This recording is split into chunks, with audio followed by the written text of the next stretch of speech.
Welcome into Sports Blitz Live again. Luke Robinson here with the Bama Blitz, brought to you by Bradbury Medical Center. Today I got Rachel George from the Orlando Sentinel with me to discuss a little bit about the Florida-Alabama game that's going to be coming up. Rachel, how you doing today? Good. How are you? Doing just great. Thanks so much for being with us. Listen, did Florida fans expect to be undefeated at this point and have such a big game coming up with the number 2 ranked or number 3 ranked, depending on the ranking, depending on the poll that you look at, of Alabama? Yeah, I think they did. If you look at Florida's early schedule in September, it really set up for them to be 4-0 going into this game. FAU and UAB are not, people call them cupcakes, and probably rightfully so. They are not top competition. And then they had 2 SEC opponents who they've really dominated as of late. Tennessee, Florida went 7th in a row against the Vols this year. And then Kentucky, that's a team that's lost to Florida now 25 consecutive times. So there wasn't a real challenge for them in the month of September. I think fans expected this is where they would be going into this game. How has John Brantley done to date? He's done well. I'm actually working on a story as we speak about his numbers statistically are actually pretty comparable to what they were through 4 games last year, but he's looked a lot better.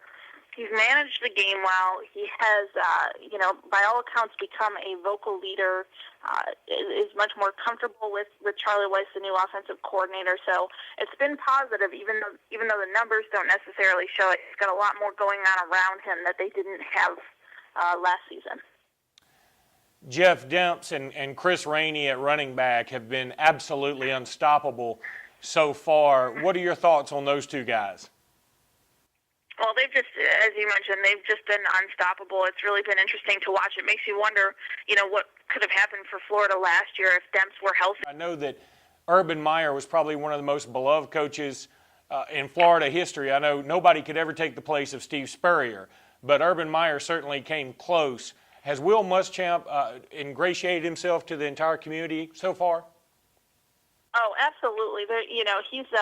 He's come in and they like his intensity. The best example I can give of that is the season opener. They're playing FAU. They're up by a whole heck of a lot in the third quarter, and Florida got called for an offsides on defense that gave FAU, instead of a 3rd and 6, a 3rd and 1.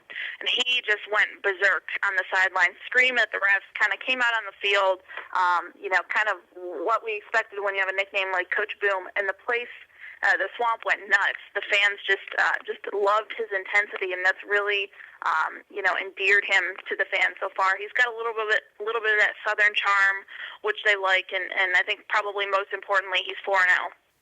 Well, Rachel, thanks so much for being with us, and we hope to have you on again soon. And maybe we will. Maybe the Gators will make it to the SEC championship game, and maybe taking on somebody like Alabama again. It'd be a lot of fun.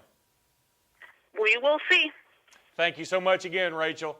That was Rachel George with the Orlando Sentinel. We certainly do appreciate her being with us on the Bama Blitz, brought to you by Bradbury Medical Center.